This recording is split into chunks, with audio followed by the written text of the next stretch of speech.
Sveiki, sveiki, labvakar. Ēterā Vita Salo. Es šodien nolasīju savu kārtējo lekciju par domu spēku un izlēmu, ka ir beidzot laiks sākt arī savu YouTube kanālu. Tā kā šis ir mans pirmais video. Priecājos redzēt katru no jums, kas šo noskatās. Tāpat priecāšos saņemt jūsu laikus, jūsu komentārus un jebkādu atgriezenisko saiti, ko jūs esat gatavi dot, lai es redzētu to, ka jūs esat interesēti, ka jums šis ir vērtīgi un lai mani tas motivētu darīt vēl vairāk. Paldies! Tātad, ko es šodien gribēju pastāstīt? Es gribēju padalīties par to pašu tēmu, ko es jau iesāku. Tātad šodienas seminārā man ir vēl jaunas domas, vēl jaunas idejas, kā to informāciju iedot un kā to informāciju pasniegt vēl iespējams savādāk, labāk un vērtīgāk. Un tāpatās arī gribēs dalīties ar pēc iespējas vairāk cilvēkiem ar šo te informāciju. Un tas, par ko šodien runāju, tātad domu spēks, tas ir par to, kā mēs caur savām domām veidojam savu realitāti. Un tas ir pamats, kas ir jāsaprot visur, jā, un kas vienmēr darbojās. Tātad doma ir kaut kas mūsu galvā, kam kaut kād iespējams ļoti sen mēs noticējām. Un tieši dēļ šīs domas veidojās kaut kādas mūsu rīcības un kaut kādas mūsu darbības. Tas, ko mēs darām, jā, tātad mēs rīkojamies atbilstoši saviem uzskatiem, savai izpratnei, savai lietu kārtībai, kas ir mūsu galvās. Jā. Tātad viss sākas ar šo te domu, ar ideju par kaut ko, jā, ar pārliecību par sevi vai par pasauli vai par citiem cilvēkiem, izejot no tā, ko mēs domājam, atbilstoši tam, tātad mēs rīkojamies. Un tālāk tas, kā mēs rīkojamies, tad, kad tas jau atkārtojās, viena un tāda pati darbība, līdzīga darbība, jā, viena pēc otras, veido to par ieradumu. Jā, tātad no kaut kādām vairākām atkārtotām darbībām veidojās mūsu ieradumi, un no tā jau veidojās mūsu dzīvesveids. Jā, tātad no šiem ieradumiem veidojās mūsu dzīvesveids, veidojās mūsu personība, veidojās mūsu raksturs, veidojās tas, kādi tad cilvēki mēs esam. Un no tā, kādi cilvēki mēs esam, veidojās tas, kādas ir mūsu dzīves, kādi ir mūsu likteņi, kāda ir tā mūsu realitāte, ko mēs šodien piedzīvojam. Un attiecīgi tas, kur tu šodien esi, tas, kā tu šodien dzīvo, tas, kas ar tevi notiek, kādās attiecībās tu esi, kāds ir tavs dzīvesveids, kā tu esi realizējies savā karjerā, savā darbā, kas ar tevi notiek un kā tu jūties vispār kā cilvēks, kā personība. Un tā tālāk viss, kas ar tevi šodien notiek, ir veidojies caur to, kādas domas, kādas ticības, kādas pārliecības ir sakrājušās tavā galvā. Jā, un tās var būt gan pozitīvas pārliecības, gan negatīvas pārliecības, gan tādas, kas tev palīdz virzīties uz priekšu, jā, un izceļ tevi un motivē un virza pretī sasniegumiem, pretī taviem mērķiem, jā, pretī tavai veiksmīgai un laimīgai dzīvei, pretī tavai labākajai versijai. Jā, un tieši tāpat šīs negatīvās pārliecības, kas attur, kas ir limitējošie priekšstati, tā saucamie, jā, kas ir tie bloki, kas ir barjeras, kas neļauj virzīties uz priekšu, jā, kas bieži vien saka, ka tu neesi pietiekami labs, ka tev neizdosies, jā, kur trūks ticības sev. Jo es domāju, ka jūs piekritīsiet, ka ir kaut kādas lietas, ir kaut kādi virzieni, ir kaut kādas nozares, kaut kādi virzieni dzīvē, kur katram no mums kaut kas izdodas labāk, jā, un kaut kur sokās labāk, un tieši tāpēc ir virzieni, kur neiet, nesokās, nepadodās un kur bremzējās. Jā. Un pat tajā, kas mums izdodas labi, tad, kad mēs gribam augt un attīstīties, bieži vien iespējams arī ieslēdzas kaut kas pa vidu, kas traucē virzīties uz priekšu. Un attiecīgi ir svarīgi ar to strādāt, ir svarīgi to saprast un ir svarīgi to atpazīt. Ir svarīgi strādāt ar savām domām, kopt tās un veidot tās, lai veidotu savu dzīvi, veidotu savu likteni, veidotu savu ikdienu, veidotu savu karjeru, veidotu savas attiecības, veidotu savus ieradumus un savu veselību, savu ikdienu. Tātad visu to savu realitāti. Ja? Un tātad kā mēs varam mainīt šo ikdienu, mainot to, kas tad ir mūsu galvās, tas, kam mēs esam kādreiz noticējuši, ja? Un tikai apzināti atpazīstot domu, kas mūs vada, mums ir iespēja to arī apzināti mainīt un skatīties, kā mainās rezultāts. Ja? Un man gribējās šīs domas salīdzināt ar augiem. Kāpēc ar augiem? Jā, sākšu no paša sākuma. Tāpēc, ka katra doma ir kā sēkla, kas ir iesēta mūsu prātā. Ja? Tātad kā maza sēkliņa kaut kādā brīdī mūsos tā parādījās, līdz tā auga un attīstījās un nostiprinājās un kļuva arvien stiprāka. Un šodien tā jau ir nostiprinājusies kā stingrs koks ar savām saknēm.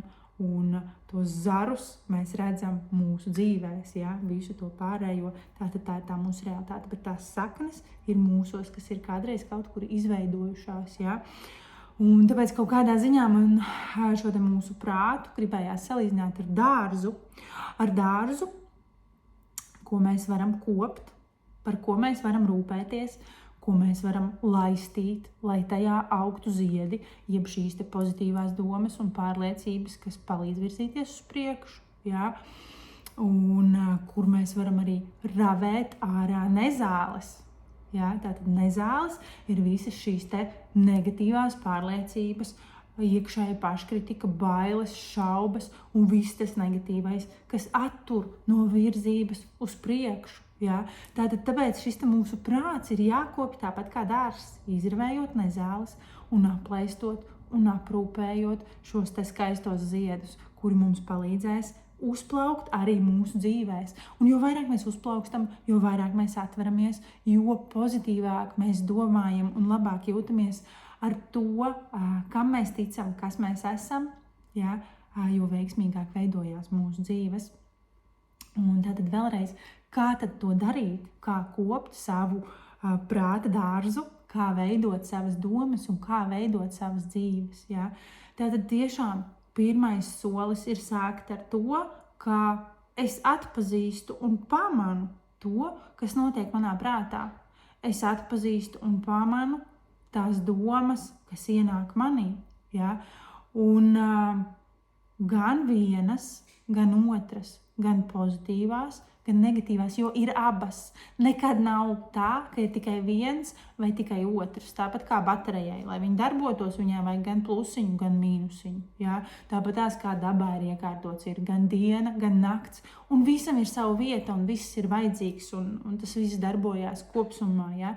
Tāpēc tas viss ir vajadzīgs, bet sākumā uzdevums ir pamanīt, ka manī ir gan tas.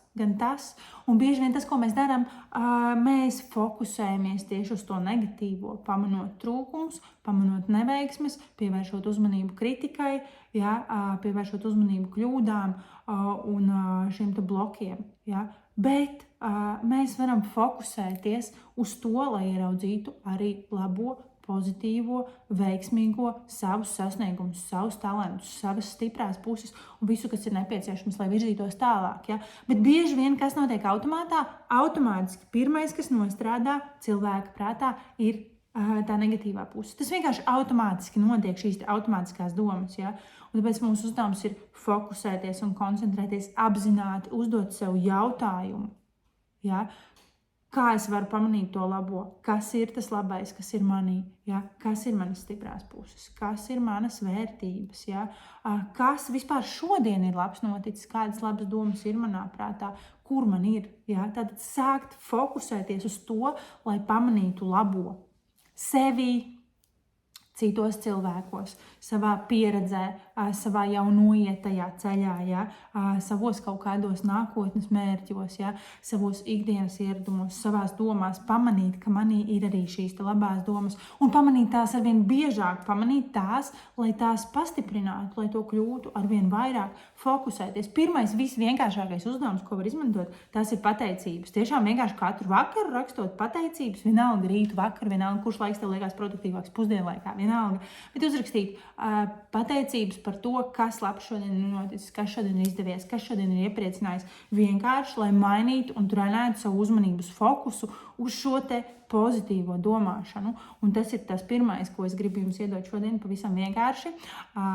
Tiem, kas izmēģinās šo te darīt, pieņemsim, Labākajā variantā 21 dienu, protams, jā, lai tas attīstās un veidojas kā ērtums, bet kaut vai nedēļu. Un sākumā iespējams būs grūti, un sākumā būs grūti atrast kaut ko labu, par ko pateikties un par ko priecāties, bet ar laiku prāts automātiski sāk pārkārtoties un domāt otrā virzienā. Nevis ķeroties klāt pirmajam, kas pagadās ceļā, bet jau fokusējoties uz to labo un uz to, uz ko tad gribās nonākt. Ja? Un jo vairāk un pozitīvāk mēs spējam domāt, un jo vairāk labā ieraudzīt sevi, citos, pasaulē, visur apkārt, jo vairāk tas nāk mūsu dzīvē.